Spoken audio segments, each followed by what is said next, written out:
दोस्तों, डकार आना वैसे तो एक आम बात है, लेकिन डकार अगर बहुत ज़्यादा आए और ज़ोर ज़ोर से आए तो कभी कभी यह बहुत ही असहज और शर्मनाक हो जाता है, जिसके कारण हमें अपने आसपास लोगों के सामने शर्मिंदगी महसूस होती है। इस समस्या को दूर करने के लिए सबसे पहले हम पीठ के बल लेटकर कुछ अभ्यासों को प्रैक्टिस करेंगे। सबसे पहले हम ऐसे पीठ के बल सीधे लेट जाते हैं। ऐसे सीधे लेट जाइए और अपने दोनों हाथों को ऐसे अपने हिप्स के नीचे से ऐसे रख लेते हैं, जिससे कि इस अभ्यास को करने में आपको आसानी रहे।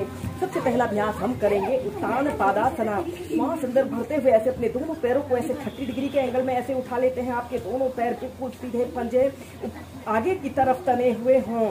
कम से कम 30 सेकंड से लेकर 2 मिनट तक ऐसे ही होल्ड करके रखें।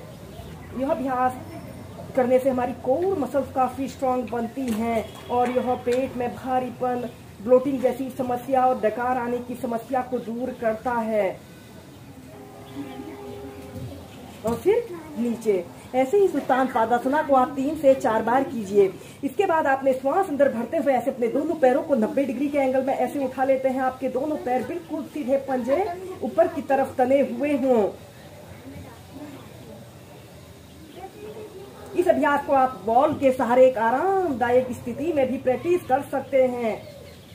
इस अभ्यास को करते समय हमारे शरीर में ब्लड सर्कुलेशन हमारे पैरों से हमारे सिर की तरफ हो रहा है। यह अभ्यास को करने से हमारा संपूर्ण शरीर तनाव मुक्त होता है। और फिर नीचे श्वास अंदर भरते हुए ऐसे अपने दोनों पैरों को ऐसे 90 डिग्री के एंगल में ऐसे उठा लें और फिर अपने दोनों हाथों को या फिर अपने दोनों हाथों को ऐसे घुटनों के पीछे से भी ऐसे रख लेते हैं। कुछ देर ऐसे ही होल्ड करने के बाद फिर ऐसे अपने दोनों घुटनों को ऐसे मोड़ लेते हैं और ऐसे अपने घुटनों को ऐसे अपने पेट की तरफ प्रेशर देने की कोशिश करें। ऐसे पंजे आगे की तरफ तने हुए हों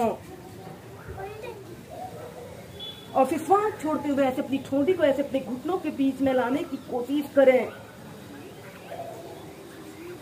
कम से कम 2 मिनट तक ऐसे ही होल्ड करके रखें। यह अभ्यास हमारे पेट में रुकी हुई वायु को बाहर निकालने वाला एक बहुत अच्छा अभ्यास है। जिन लोगों को अक्सर बहुत अधिक गैस बनती है, कब्ज, एसिडिटी जैसी समस्याओं से जो लोग पीड़ित रहते हैं, उन लोगों ने इन अभ्यासों को जरूर करना चाहिए। और फिर सीधे ऐसे ही इसे आप 2 से 3 बार कीजिए। इसके बाद हम नेक्स्ट अभ्यास करेंगे पादान गुष्टा नासा स्पर्शासना, यानी कि आपने पैर के अंगूठे को अपने नाक पर स्पर्श कराने वाले आसन को आपने प्रैक्टिस करना है। ऐसे ही सीधे लेट जाते हैं और अपने राइट पैर को ऐसे घुटने से ऐसे मोड़ लेते हैं और अपने हाथ के अंगूठे से ऐसे अपने पैर के अंगूठे को पकड़ लेते हैं। सबसे पहले ऐसे अपने पैर को ऐसे अपने नाभि केंद्र के पास ऐसे रख लेते हैं। ऐसे आपका दूसरा पैर बिल्कुल सीधा, पंजा आगे की तरफ तना हुआ हो। 30 सेकंड तक ऐसे ही होल्ड करके रखें।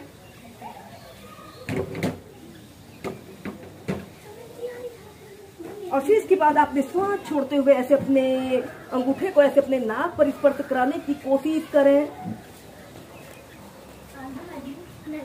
या फिर ऐसे अपने माथे पर रखकर, जैसे आपको सही लगे वैसे इस अभ्यास को करें। इस अभ्यास को करने से जिन लोगों को अक्सर जी मचलना, उल्टी होना, बेचैनी, घबराहट या पेट से जुड़े जो भी विकार हो, इस अभ्यास को करने से दूर होते हैं।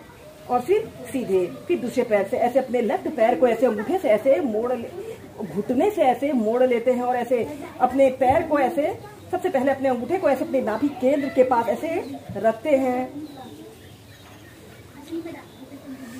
और श्वास छोड़ते हुए ऐसे अपने अंगूठे को ऐसे अपने नाक पर स्पर्श कराने की कोशिश करें। 30 सेकंड से लेकर 2 मिनट तक ऐसे ही रुकते हैं। फिर सीधे ऐसे ही दोनों पैरों से 4 से 5 बार कीजिए। ये शशांक भुजंग आसन को एक साथ मध्यम गति के साथ प्रैक्टिस करेंगे। ऐसे ही वज्रासना की पोजीशन पर आपने बैठ जाते हैं। श्वास अंदर भरते हुए अपने दोनों हाथों को ऊपर उठाइए और श्वास छोड़ते हुए ऐसे आगे को झुक जाते हैं। सबसे पहले ऐसे शशांक आसन की पोजीशन पर रहते हैं। 10 सेकंड तक ऐसे ही रुकते हैं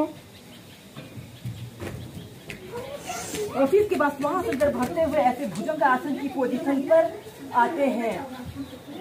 ऐसे अपने शरीर को पीछे की तरफ जितना स्ट्रेच आप कर सकते हैं पीछे की तरफ स्ट्रेच करें और श्वास छोड़ते हुए ऐसे शशांक आसन की पोजीशन पर आइए।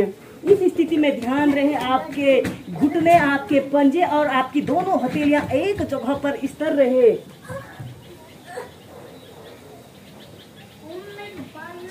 श्वास अंदर भरते हुए ऊपर ऐसे भुजंगासन की पोजीशन पर आए। श्वास छोड़ते हुए शशांक आसन। ऐसे ही इसे आप कम से कम 10 से 15 बार श्वास प्रश्वास के साथ मध्यम गति के साथ कीजिए।